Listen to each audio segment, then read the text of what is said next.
অরবিন্দ, জি। আমায় ভালোবাসো? হ্যাঁ।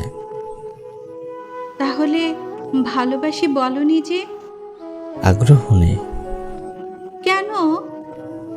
ভালোবাসি বলাতে ভালোবাসা থাকে না, ভালোবাসা বুঝে নিতে হয়।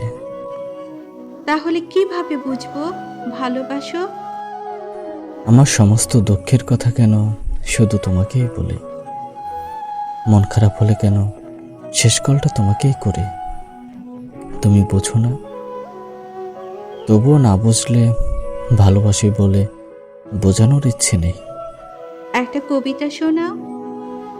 তোমার চোখ, তোমার ভ্রু, নাক, ঠোঁট, কপালের টিপ, তোমার পরনের শাড়ি ইত্যাদি। কবিতা বোঝো?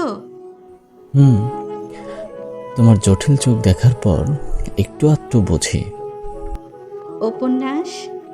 মাঝরাত্রিরে তোমার বলতে থাকা তাবৎ অপ্রাসঙ্গিক গল্প। আমায় ভুলে যেতে পারবে? হ্যাঁ।